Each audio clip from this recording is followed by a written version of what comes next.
Salve, salve galera, sejam muito bem-vindos ao canal Música Café. Para quem ainda não me conhece, eu sou o Antenor, hoje para o 5º episódio do quadro Fale Comigo, o quadro em que vocês conversam comigo, e a dinâmica aqui é bem simples. Vocês deixam perguntas aqui nesse vídeo que eu vou tentar responder, no próximo vou tentar responder o máximo possível, se não todas, tá? E nos outros vídeos também que vocês façam perguntas que eu acho que sejam relevantes para outras pessoas que possam ajudar mais gente, eu vou trazê-las para cá também. Bora lá começar, que tem muita pergunta legal. E é interessante que tem umas perguntas que são dúvidas de algumas pessoas que a gente nem imagina, cara. A gente que tá dentro do hobby há muito tempo, né? A gente já tem até um dialeto, talvez, próprio desse hobby. E, cara, tem uma galera que às vezes não entende bem nem os termos que a gente usa, sacou? Eu até já fiz alguns termos de glossário aí com o Léo lá do Mind the Headphone, tem alguns publicados aqui no meu canal, tem live lá também. E assim, eu acho que é importante a gente trazer isso, principalmente para quem está entrando neste submundo. E a primeira pergunta traduz muito isso, que é a do Luca Pires, que pergunta assim: alguém pode me explicar o que significa IM? Cara, é um termo que a gente usa assim, direto, né? Nos textos a gente vê muito isso, que significa In-Ear Monitor, ou monitor intra-auricular. É um fone de ouvido intra-auricular. Simplesmente isso. Só isso, gente. E eu entendo totalmente você ter essa dúvida, porque a galera que está no hobby fica falando isso, às vezes sistematicamente, escrevendo, e nem leva em conta que tem gente que não faz a menor ideia do que significa isso. Então, é isso. Monitor intra-auricular, fones intra-auriculares. Vamos para a próxima também, é do Pérsia. É isso? Fércia. Excelente vídeo, Antenor. Uma perguntinha para ti. O que você faz com os fones e equipamentos excedentes que recebe? Os vende, guarda para comparação futura? Bom, gente, essa é uma boa pergunta, tá? E até bom para eu falar isso para vocês. Eu tenho uma lista de equipamentos à venda que eu deixo na descrição de todos os vídeos. E aí, quem tiver interesse pode entrar lá, olhar, se interessar por alguma coisa, só entrar em contato comigo que a gente faz negócio. E, cara, os equipamentos que eu recebo de fabricantes, de lojas, eu tento, a maior parte deles, eu tento vender. Por quê? Porque é a única maneira que eu tenho de financiar o canal, exceto o pessoal do Apoia, que ajuda demais, tá?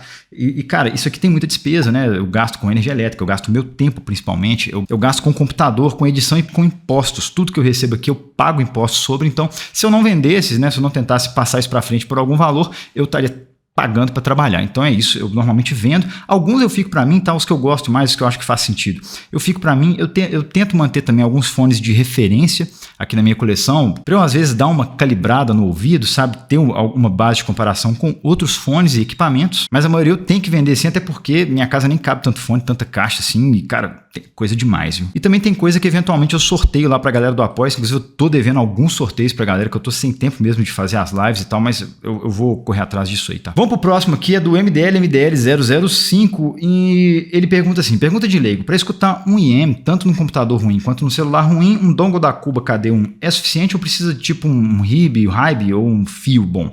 Cara, isso é um pouco relativo. Eu não testei o dongle da Cuba, tá? Eu não sei nada quanto à qualidade dele, né? Eu realmente não tive contato com ele, mas assim, certamente um dongle dedicado, mais voltado para áudio, vai ser melhor do que o celular ou o computador. Porque tem vários aspectos num DAC, num amplificador, que você tem que levar em conta, tá? Que não é só potência, não é só aquela respostinha em frequência que eles publicam lá, mas tem questões como impedância de saída, tem questões de corrente máxima, de como que ele lida com pico de corrente, sabe? Ruído base, isso é muito importante, porque tem fonte, cara, que você liga e tem um ruído forte ali, dependendo da USB que você liga, né? Principalmente em computador que tem placa de vídeo, e às vezes você tem um ruído muito forte ali. Tem alguns dongles mais sofisticados que tem, por exemplo, isolamento galvânico, que ele isola ali a parte de alimentação, ele consegue filtrar aquilo ali bem, entendeu? Então tem muitas questões envolvidas. Eu não consigo te afirmar categoricamente que o dongle da Cuba vai ser equivalente a outros dongles mais sofisticados, tá?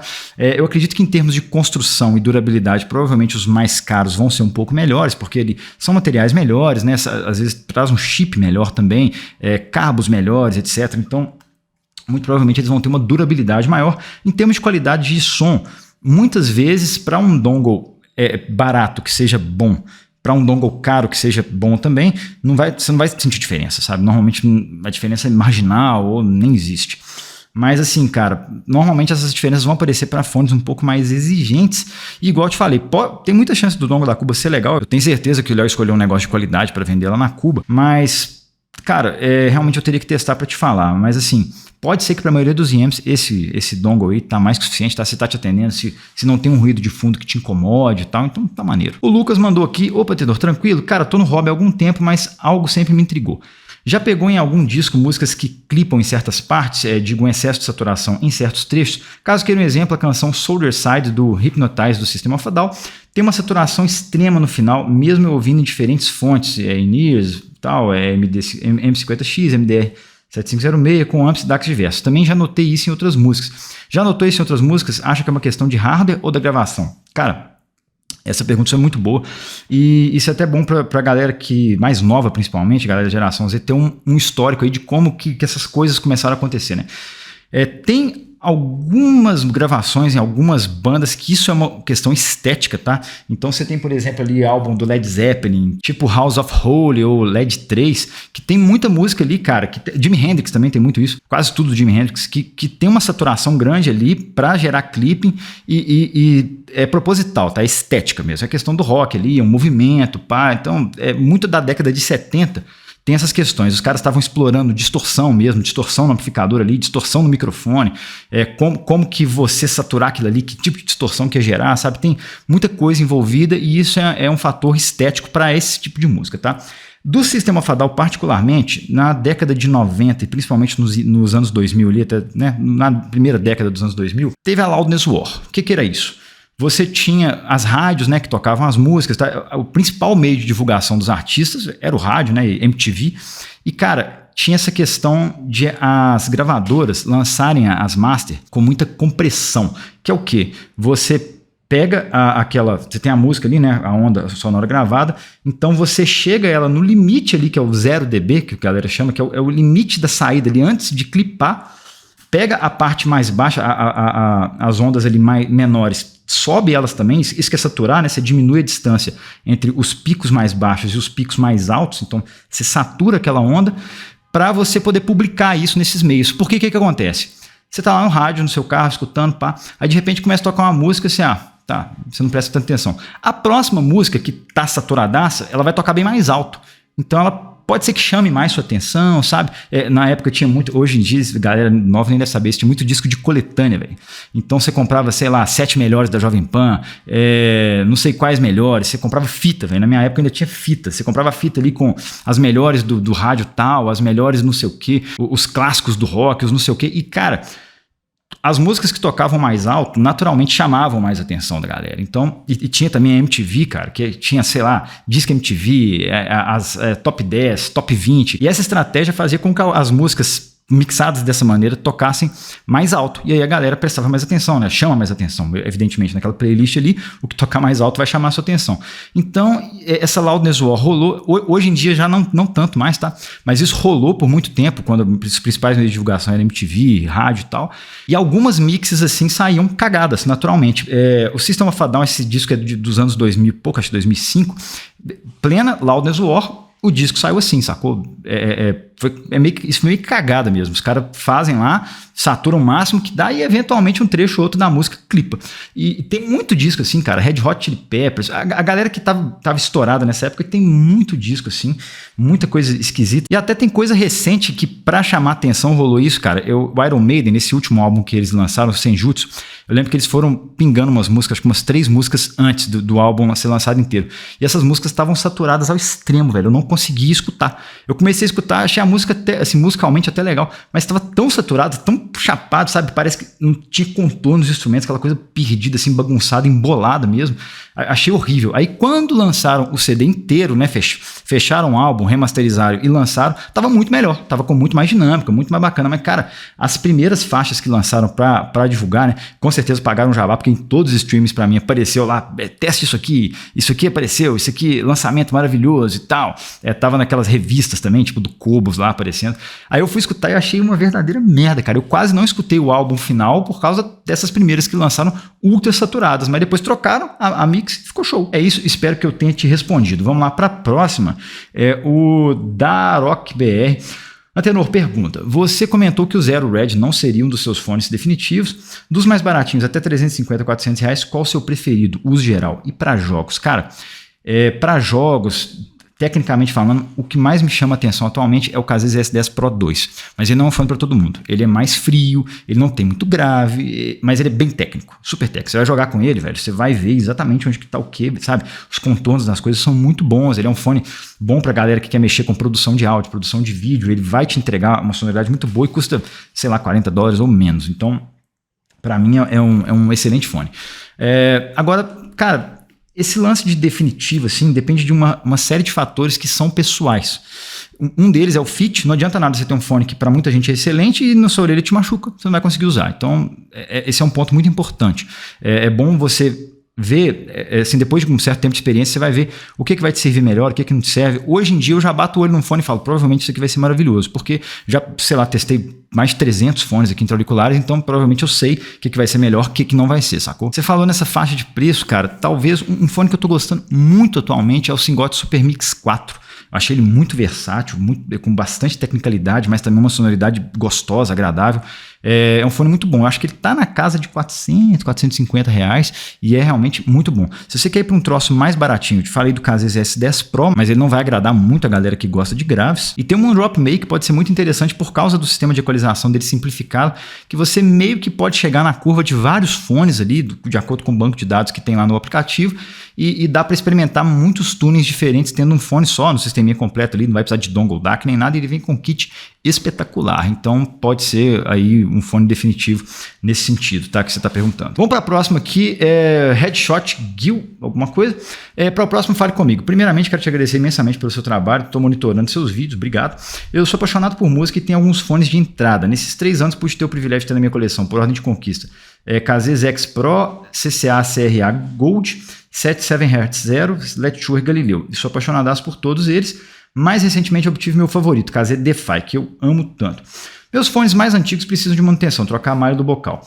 Se trocar a malha original por outras com formato diferente e de material diferente vai alterar o som do fone, existe um tipo de malha que você recomenda? Eu ouvi falar que entre as malhas de plástico são inferiores e entopem a saída de áudio. Cara, todas as malhas entopem, tá? Se você, dependendo de como é que você usa, se o seu ouvido produz muita cera, o meu ouvido, por exemplo, não produz muita cera, então eu não tenho nenhum fone que entupiu ou coisa do gênero, tá? Isso vai muito de pessoa a pessoa. Tem gente que eu sei que produz cera pra caramba e entope mesmo, e tem gente que usa fone em academia, por exemplo. Quando você vai malhar ou vai usar um fone que seu corpo, durante uma atividade que seu corpo esquente muito, a cera tende a derreter e dependendo da posição da sua cabeça, ela vai depositando ali, porque ela fica mais líquida e depois quando vai para o fone ela esfria e endurece. Então, essa é uma questão, né? A outra questão é se o som muda. Depende. Tem fone que a malha é só um filtrinho mesmo, ela não interfere tanto no som assim. E tem malha que vem, normalmente as que vem com tipo um papelzinho atrás, sabe que tem uma coisa branquinha. A 7 Hz tem muitos fones assim, são o tuning final deles, tem um filtro ali, e esse filtro ele normalmente atenua frequências na região dos médios agudos e agudos. Então, se você trocar isso sem colocar um igual ou parecido, você vai alterar o som sim. E tem alguns fabricantes que vendem, né? A própria 7 Hz você consegue encontrar vendendo, eles costumam mandar reserva nos fones deles. Tô até avaliando agora que o 5 que vem com, acho que 2 ou 3 pares de filtros reservas que você pode trocar depois, mas tem à venda isso disponível na internet. Eu vou ver se dá tempo, eu vou selecionar alguns e deixo aqui na descrição do vídeo, mas o ideal é que você use o próprio do seu fone, tá? Se você remover a telinha e for só uma telinha, um meshzinho ali, não vai mudar tanto o som assim você trocar, mas se tiver um papelzinho grudado atrás ali, é um filtro acústico e ele vai atenuar algumas frequências, você tirando ele, você vai às vezes ficar com fone muito agudo, gritante demais, isso acontece pra caramba, tá? Isso aconteceu inclusive no 7 Hz de Yoko, eles começaram a mandar o filtro errado em algumas séries do fone e ele estava com muito mais agudo em alguns e menos em outro, então o tuning ficou errado ali por causa disso. E sobre de plástico entupir mais? Não entope mais não, depende muito da trama, tem umas que tem a trama mais fechadinha que entope mais fácil e tem outras que tem a trama um pouco mais aberta. Só que a de trama mais aberta, o seu fone fica menos protegido. Bora então para a próxima, o Saulete. Já entendeu? Esse quadro está melhorando a cada novo vídeo, obrigado. Minha dúvida, na verdade, que também é curiosidade, é comum nesse hobby usar 2 fones diferentes no mesmo cabo? Se sim, teria sugestões a respeito? Tipo, usei o TRN MT4 com o QKZ e HBB e curti muito. Achei uma melhor combinação do que eles individualmente. O som em geral ficou bem gravudo, do jeito que eu queria e não sabia. E no mais amplo tem uma pegada mais basshead, acho que por isso combinaram. Cara, isso não dá certo, tá? Sendo bem franco. Primeiro, os fones todos têm sensibilidades e impedâncias diferentes. Então, quando você aumentar o volume, o primeiro efeito esperado é que um vai tocar mais alto que o outro, tá? Porque eles estão recebendo ali a mesma tensão da fonte e um vai naturalmente tocar mais alto que o outro. Essa é a primeira coisa que é problemática. A segunda é que eles têm curvas diferentes. E tendo curvas diferentes, você vai mudar muito a percepção espacial das coisas. Isso vai ficar cagado mesmo. Porque, vou te dar um exemplo. Quando eu fiz o unboxing aqui do TRN Medusa, ele veio com uma unidade com praticamente 100 graves. E eu percebi isso por quê? Porque eu tenho aquela minha playlist de testes e eu tenho músicas ali que eu sei que o bass dela, a batida, é bem central. Né? É uma playlist que eu já escutei 200 bilhões de vezes, então eu sei tudo ali de cor. Então tem músicas que o bass é bem central. E eu percebi que estava diferente porque o bass estava aqui, ó. Entendeu? Um lado estava tocando grave e o outro não. Então, naturalmente, meu cérebro falou, esse grave está vindo só daqui, porque o outro fone não estava reproduzindo. Então, espacialmente falando, cagou tudo. Então, eu estava escutando o grave só aqui. Então, em vez de ele tocar central, um bumbo de bateria, né, que o bumbo normalmente é mixado no meio, você escuta ele só aqui. E aí a bateria fica estranha. Então, tipo, o bumbo aqui, o chimbal que era para estar aqui fica aqui, sabe? Fica aquela coisa desconexa. Então, não faz sentido você fazer isso. Pelos dois motivos que eu expliquei. Um vai tocar mais alto que o outro, provavelmente, porque se entre duas unidades de um mesmo fone, você já tem um pouquinho de diferença ali entre uma unidade e outra, né? Isso é bem normal. Imagina entre um fone completamente diferente de outro. Você vai tudo completamente diferente. Então, além de tocar em volumes diferentes, a curva é diferente e aí o seu cérebro vai interpretar tudo loucamente. E ainda tem um outro efeito que pode ser que a fase de fios entre um fone e outro esteja invertida, e isso caga mais ainda a espacialidade, porque tipo, a voz, por exemplo, em vez de estar aqui, parece que está aqui. Umas coisas malucas, aí, as coisas se embolam muito. Então, não faça isso, não faz sentido, não é bom para ninguém. Vamos embora para o próximo aqui, o Rodrigo S. Nascimento. Muito bom vídeo, Antenor, pergunta para o Fale Comigo. Tem um SHP 9500, está aqui atrás de mim, eu acho um fone excelente, eu também. Na sua opinião, o Hi-Fi Man HE400SE é muito superior ou estaria mais ou menos no mesmo nível? Usaria apenas para música. Vale a pena comprar o HE400SE nesse caso, ou juntar um pouco mais, na verdade muito mais, e pegar algo no nível de um Moondrop para o Hi-Fi Man Ananda? Tem um Moondrop Dawn Pro e acho que consegue tocar bem esses fones. Cara, o SHP 9500 é mais que suficiente para a maior parte das aplicações, tá? Eu gosto muito dele, eu acho ele técnico, eu acho ele neutro, eu acho ele muito bom de timbre, sabe? É um fone muito legal e eu não acho que o HE400SE vai agregar tanto assim. O que o HE400SE tem de bom? Muitos agudos muito bons. Primeiro, ele tem graves bem secões assim e mais extensão do que o SHP 9500, por ser dinâmico. O SHP 9500 não consegue nas notas mais graves com muita força, ele perde fôlego ali, ele distorce. E o HE400SE é melhor nesse sentido. E ele tem mais agudos também, então você consegue ter mais claridade, mais brilho ali, o que pode ser ruim para quem é mais sensível a agudos, tá? Mas ele acaba tendo mais transparência também. Então, em termos de tuning ali, os dois são mais ou menos neutros, tá? Com esse brilho a mais no HE400SE, mas você vai ganhar mais extensão de graves, um pouco mais de fôlego, e extensão maior de agudos e um pouco mais de quantidade no HE400SE. Você tem que avaliar se isso é interessante para você, porque nele você tem um ônus de ser um fone bem mais difícil de tocar, né? O SHP 9500 você pula em qualquer lugar, ele toca legal. Esse HE400SE já é mais exigente e não é tão confortável. O SHP 9500, porra, conforto maravilhoso, adoro. Agora, se você quer dar um passo a mais aí, eu acho que o Hi-Fi Man Ananda é uma boa pedida. Eu não sei se esse modelo novo é legal, que eu não testei, mas eu vi muita gente comprando e vendendo rápido, isso é um mau sinal. O modelo que eu testei aqui no canal, que é o V1 ou V2, mais antigo, era excepcional, tocava fácil e assim, fone maravilhosamente bem tunado, muito bom mesmo, acho excepcional, o conforto muito bom, né? A headband dele híbrida ali é excelente. Então assim, esse eu recomendo, o outro eu não posso recomendar porque realmente não sei, mas cara, o 9500 atende muito bem, pode ser que você ande de lado com outros fones, dependendo aí para o que você usa, tá? Eu acho que você pode ficar com ele sem medo de ser feliz. Bora pro próximo aqui, é o GamerTech BR Oficial. Sobre amplificadores, a voltagem seria a força necessária para empurrar os miliwatts? Realmente não entendo isso. Eu percebi, o game é o seguinte, cara. Voltagem é a tensão, né? Você tem lá na sua tomada 127 volts, aquilo ali é a voltagem, aquilo ali é a tensão que você tem na sua rede. O amplificador nada mais é do que uma fonte de tensão. À medida que você aumenta o volume, ele se aumenta de 0 a tantos volts, tá? Então, o amplificador para fone de ouvido, o caixa, um amplificador é um amplificador de tensão. Você vai ter uma voltagem, uma tensão na saída dele que vai alimentar seus fones, assim como você tem uma tensão na tomada da sua casa. Os miliwatts é uma medida de potência, então não é empurrar os miliwatts, você vai empurrar o driver, o falante, que é a carga. Miliwatts é a quantidade de potência. O que é a potência? A potência é o que você a quantidade de trabalho que você realiza em determinado tempo. Então, seria a força com que você vai movimentar aquele falante dentro de uma janela de tempo, tá? Isso é a potência. E a potência, em termos de conta aí, é igual a tensão ao quadrado dividido pela resistência. Então, você tem a resistência de 33 ohms e uma tensão de 2 volts, você vai ter 2 ao quadrado, 4, dividido pela resistência, sei lá, 30, 35 ohms, e é isso. Essa é a potência que você está aplicando ali naquela carga, tá? Tem mais um fatorzinho aí para você calcular o fator de potência, mas é desnecessário aqui, vai dar mais ou menos a mesma coisa, vai fazer pouca diferença. Mas é isso, cara. A voltagem é o que sai na sua fonte ali, a tensão mesmo, é elétrica, tá? Miliwatts é a potência, que é a quantidade de trabalho realizada no tempo, e o que você deve estar falando é a sensibilidade do fone, que é em dB por miliwatt, é a quantidade de pressão sonora que ele gera por miliwatt. É isso, espero que tenha ficado claro. Aqui, de novo, o GamerTech Oficial. Antenor, você acha que o K6 S10 Pro 2 é muito parecido com o PR2? Pergunto isso porque, se for o Pro 2, acaba compensando mais pela questão de amplificação. O que você acha? Não, não são iguais. O K6 S10 Pro 2 é um fone mais neutrão, mais secão ali. Ele tem graves bem secos, bem neutros. Ele é bem objetivo tecnicamente ali. Ele é mais correto no geral, sabe?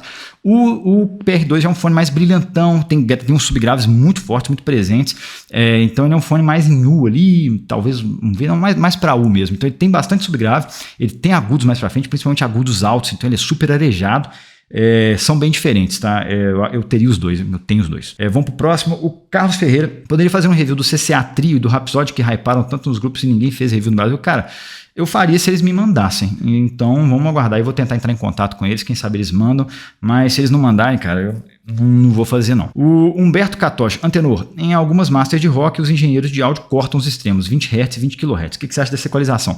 Bom, para te responder isso, né, eu sei mais ou menos, mas para te responder isso eu consultei meu grande amigo Marcelo Canaã, que já fez vídeo aqui comigo, e ele trabalha com masters, trabalha com as coisas, então é a melhor fonte de informação que eu tenho para isso. Ele tem uma banda muito legal que é a Pink Floyd Reunion. Quem tiver curiosidade, vou deixar o Instagram deles aqui. Os caras reproduzem Pink Floyd como ninguém, perfeitamente, são muito bons mesmo.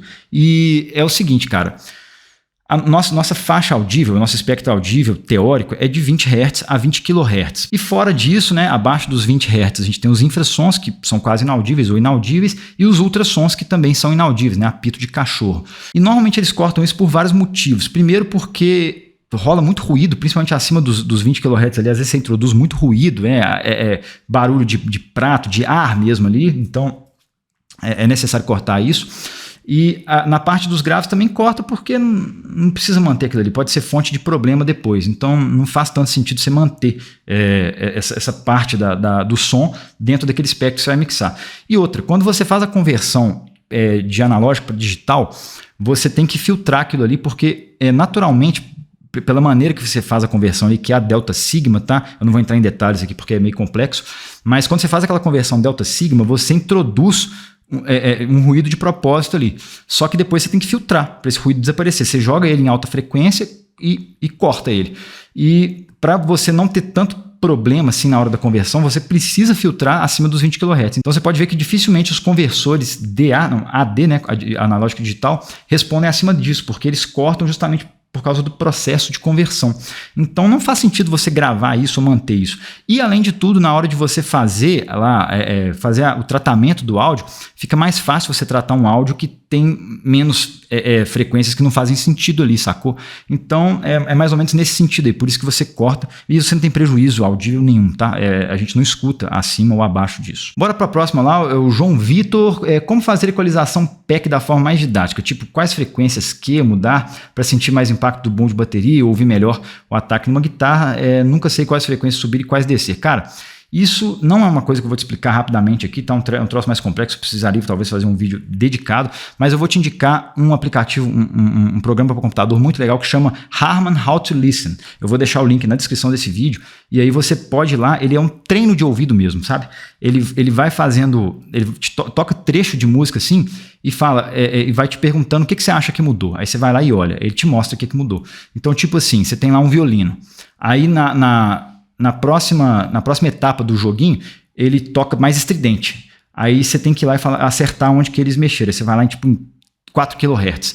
Aí pá, foi isso, 4 kHz. Se você for no errado, ele te mostra por quê e te mostra as diferenças. E aí você consegue ir treinando seu ouvido para saber o que você vai equalizar quando você quer mudar alguma coisa, tá? Esse é o seu treino que você vai fazer para você aprender a fazer equalização paramétrica. O fator Q é a largura que aquele pico, né, quando você usa um filtro de pico, é a largura daquele pico. Então, quanto maior o fator Q, mais estreito vai ser aquele pico, mais localizado ele vai ser ali no espectro, sacou? Então, se você tem um fator Q grandão, você vai fazer um pico, ele vai ficar gordinho assim na jogada. Quando você for aumentando ele vai diminuindo o pico e vai concentrando mais naquele lugar, né? Se não me engano, mais alto fator Q, ele gasta mais processamento também. E você tem outros filtros, né? Tem o filtro shelf, por exemplo, que você faz um shelf para cima ou para baixo, né? Tem vários tipos de filtros na equalização paramétrica, é um bagulho um pouco complexo, cara. Mas para você treinar seu ouvido e saber onde mexer, use esse aplicativo e depois me fala, é bem legal. Depois, o Yanix. Oi, Antenor, eu também tenho um AKG N400NC e adoro ele. Infelizmente, nos lados está com volume baixíssimo, quase inaudível. Sabe qual pode ser o problema? Tem alguma sugestão de onde levar para arrumar? Cara, o principal problema que acontece com esses fones é acúmulo de umidade dentro ou cera no bocal. Então, o que você pode fazer? A primeira coisa é você olhar visualmente mesmo se tem cera, tem umas escovinhas próprias para isso, que você pode limpar o seu fone. Você vai lá, dá uma limpadinha, tenta remover, tá de cabeça para baixo sim, tenta limpar. E o outro passo para tirar o acúmulo de umidade é um secador de cabelo. Você vai pegar o fone, né, colocar ele num antepadozinho assim, colocar o secador de cabelo no aquecimento mínimo e vai deixar lá uns 10 minutos direto no secador de cabelo e deixa arder lá, cara. Ele vai fritar, lógico, você não pode deixar os plásticos derreterem, tá? Então deixa numa distância segura, monitora, deixa no secador de cabelo lá e avalia. Normalmente isso resolve, tá? A umidade que eventualmente acumulou ali, com o driverzinho é pequenininho, cara. Então qualquer gotinha, qualquer coisinha que acumular ali, já ferra com ele. Então tenta fazer isso aí e me fala. Normalmente é isso que dá problema, tá? Bora para a próxima aqui. Acho que é isso. Por acaso, sabe informar se essas interfaces que se usam em Home Studio, M-Audio, Behringer, Focusrite, tocam bem o HE400SE? Quando fala em tocar bem, digo que o som dele reproduz fiel até um volume básico. Cara, não. Todas que eu testei dessas mais baratas, não, a saída de som deles não é legal. Primeiro que ela não é neutra. Eu já medi da M-Audio e já medi uma da Behringer. Não, eu medi uma Focusrite também, mas era mais antiga, acho que era geração 1 ou 2. E, cara, a resposta e frequência delas parecia uma barriga, assim, ó. Ela tinha médios ali e tal, mas nos extremos ela decai muito forte, então ela não é neutra, o som dela não é tão legal nesse sentido, não é tão transparente, tem muito ruído, elas têm impedância de saída alta, isso eu não gostei também, então não é tão legal assim, tá? Eu talvez teria uma fonte dedicada melhorzinha para elas, tá? Para esse fone particularmente. Essas interfaces tocariam bem, por exemplo, um Philips SHP 9500, que é mais tranquilo para elas, mas de qualquer forma, essas que eu testei não são neutras. Eu já testei algumas mais sofisticadas que sim tem uma saída boa e são neutras, tipo as da RME. Tem a RME, acho que Babyface, é bem cara, mas a saída dela é excepcional. As da Apodi também, mas também é caro, cara. Mas a saída de som delas é muito melhor, tá? Para escutar um fone como esse tem que ser um troço um pouco mais forte e não espere um som muito neutro vindo delas. Essa saída delas é mais para monitorar, então não é tão neutro. O próximo aqui, o Thiago Cordeiro, pergunta para o próximo, fale comigo. Fala, Antenor, entrei pelos fones, mais recente comecei a aprofundar no café. Poderia me passar as principais dicas para não errar na moca? Vejo em vários vídeos um fluxo que começa lento e cremoso, mas quando faço, ele já começa mais líquido e com fluxo rápido. Seria a espessura da moagem? Como fazer esse ajuste fino? Estou esperando chegar ao King Grinder K0. Já uso a chapa da Bialete com fogo baixo para controlar a temperatura. Grande abraço e parabéns pelo canal. Cara, primeira coisa é sempre fogo baixo, tá, e tal. Você tem que deixar, o café tem que ter um tempo de extração bem definido ali, do início ao fim. Então, entre, cara, 30 e 45 segundos ali do café passar inteiro, né? Até um minuto vai. É um tempo legal, tá? Você vai ter um café com uma extração maneira. E a temperatura, você já falou que regulou completamente, agora é moagem. Você vai ter que ir moendo cada vez mais fino, né, até você chegar num ponto bom. Então, a regulagem é basicamente essa, cara, temperatura e moagem. Então, agora, seu moedor não chegou ainda, né, então espere ele chegar e faz uma moagem um pouquinho mais fina. Tem muita gente que faz vídeo na internet que usa café robusta para fazer isso. E o café robusta, principalmente de torra nova, é muito cremoso, ele sai com muito CO2, então ele fica aquela coisa bonita, cremosa, sabe, caudalosa mesmo, mas não é bom, não adianta ser bonito e não ser bom. Então, pega um café arábica legal, com a torra própria para isso, e tenta moer, vai afinando aos poucos, até porque é perigoso. A Bialete é um pouco perigosa, porque se aquela válvulazinha dela emperrar de segurança e você chocar o café ali, né, colocar a moagem tão fina a ponto da água não conseguir passar, a pressão na caldeirinha sobe demais, e eu já vi Bialete explodir. Tá? Tem um amigo meu, inclusive, que é viciado em café também, que ele estava fazendo uns testes lá, cara, e a válvula entupiu e ele explodiu a Bialete na cozinha. Por sorte, não tinha ninguém perto, mas cagou, cara. A cozinha, ele ficou mais de uma semana limpando a cozinha. Foi bem feio, tá? Então, cuidado, e o teste é esse. O Bruno Silva, belo vídeo anterior, falando de fones abertos, atualmente estou com o SHP 9500 e aumentei 3 dB nos 30 Hz e 60 Hz e ficou do jeito que eu gosto. Mas visando upgrade futuro entre os seguintes, HD 650, RDT 900X ou ainda Hi-Fi Sandaro ou Edition XS, na sua opinião, qual seria a melhor opção de upgrade? Valeu, um abraço, sucesso. PS, dá uma conferida no JBL Tool One M2, um fone bem completo com custo-benefício interessante no Brasil. Cara, vou de trás para frente aqui. O JBL, eu acho que dificilmente eu compraria, porque é caro, sabe? É pagar muito para trabalhar. Então, se eventualmente me mandarem, tal, até valio, mas a princípio eu não pegaria, tá? Até porque a gente tem tanta opção mais barata e interessante no mercado. Agora, vamos lá, sobre esses fones, você gosta muito do SHP 9500. O HD 600 seria um upgrade, assim, pode ser que você prefira o 9500, tá? Pelo conforto e tal, pelo conjunto, ser mais fácil de tocar, mas o HD 600 aí, o 650, seria um upgrade direto, mas eu gosto muito da Hi-Fi Man, então, dentre eles, aí, em termos de custo-benefício, o Sundara é muito bom. Ele é bem confortável, ele não é tão difícil de tocar assim, é muito transparente, tem uma extensão de graves bem melhor do que, por exemplo, o Sennheiser e o SHP 9500, então eu talvez iria no Sundara, porque o Edition XS ele tem um pico nos agudos ali que pode ser ruinzinho e ele é muito difícil de tocar.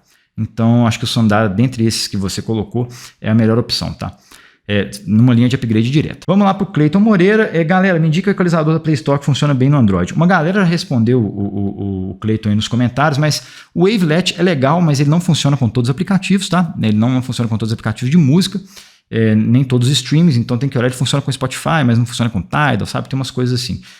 Mas tem uma versão de teste lá que dá para você testar e ver se funciona legal. O próprio Android tem uma equalização gráfica de 10 bandas, se não me engano, a partir do Android 10 ou 11, que você entra nas configurações aí do seu celular. Eu testei nos meus aqui, todos funcionaram, tem até celular mais antigo, mas funcionou beleza aqui, tem a equalizaçãozinha lá nativa do Android, é só ser em áudio e equalização. Ele tem também negócio de esquerda-direita, né? E maneiro. Que mais? Tem o Hybe Music e o Feel Music. O Hybe Music funciona com o Tidal. Então, se você usa o Tidal ou música local, ele tem um equalizador bom lá e tem inclusive aquele MCEB lá, que é um equalizador fácil, que você fala assim, eu quero grave mais molhado, mais seco, mais não sei o que, voz mais aberta, mais fechada. Então, ele é mais fácil para quem é leigo, tá? É bem legal. Então, testa esses aí e me fala. O Valmir Seog tá aí no canal sempre. Música Café, para próximo, fale comigo. Antenor, você conhece, já procurou, ouviu falar? Alguém mencionar algum profissional que faça pads artesanais para headphones sob demanda? Seria ótimo, pois podemos enviar os originais para utilizar como moldes ou até utilizar algumas das suas partes e fabricar novas unidades com materiais personalizados. Não acho serviço muito complicado para bons profissionais, seria um nicho de mercado a ser explorado. Acredito que muita gente tem fones parados por deterioração e falta de reposição das pads. Eu mesmo tenho um JBL Club One que não utilizo mais por esse motivo. O que você acha? Cara, eu acho que é um trampo que não vai rolar. Porque é um negócio que o valor final é muito barato para um trampo gigantesco se for uma parada artesanal, sacou? Fazer a coisa mecanizada em série é muito mais fácil. Por isso que a gente tem essas pads da China, que são maneiras baratas. Tem uma empresa na China que, dependendo do modelo, eles até fazem, tipo, cria o molde lá e fazem. Eu vou deixar o link da loja deles do AliExpress aqui na descrição do vídeo, porque eu já comprei pads com eles, já perguntei isso diretamente. Aí o cara fala, dependendo do modelo a gente faz, não sei o que, tenta mandar um modelo aí pra gente, tá? A gente vê se faz. E assim, eu não cheguei a fazer, porque no fim das contas, para fazer um par ficaria caro, mas eles fazem. Fora isso, cara, eu tentaria adaptar. No AliExpress tem uma grande variedade de pads genéricas lá que você consegue adaptar uma aranha, né? Dar uma amassada nela e colocar no lugar da antiga, mas é muito complicado, cara, porque você vê uma pad aí, sei lá, você vai pagar no máximo 100 pratas numa pad de fone, desses fones mais simples, né? E você acha que alguém vai fabricar um troço desse por 100 reais, velho? Imagina o trabalhão que vai dar pra você fazer artesanalmente, sacou? Então, eu acho que é sem chance mesmo. Bom, vamos lá agora. Silvio Novaes. Antenor, gostei muito do SHP 9500 Hi-Fi Man H400SE V2. Qual a chance de eu gostar do Beyerdynamic DT 990 Pro? Cara, ele é muito enérgico. Ele é um fone muito enérgico. Ele tem bastante grave, tem bastante agudo ali, sabe? Ele é aquele fone enérgico, um pouco gritante e tal. É aquele fone que dá vontade de sair brigando. Então, pode ser que você não goste, tá? Assim, você gosta muito do SHP 9500 do Hi-Fi Man, você gosta de um som mais neutro, levemente brilhante ali e tal, né, mais de referência.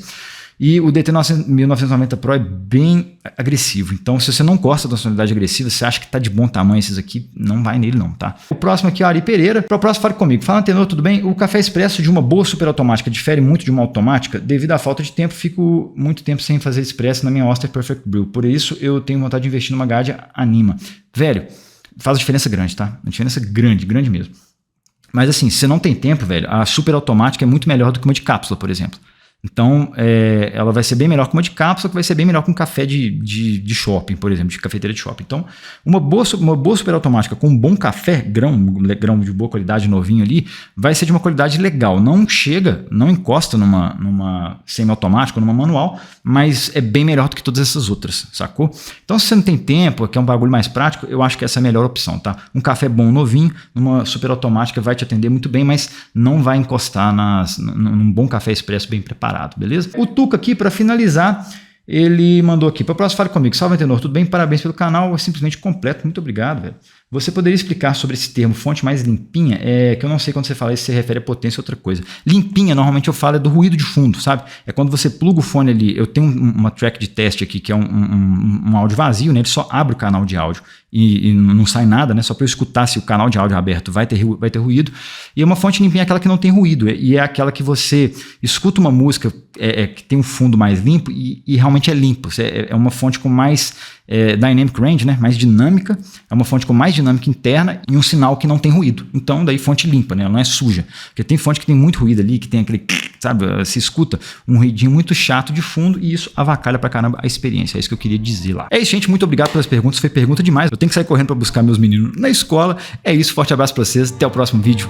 E valeus!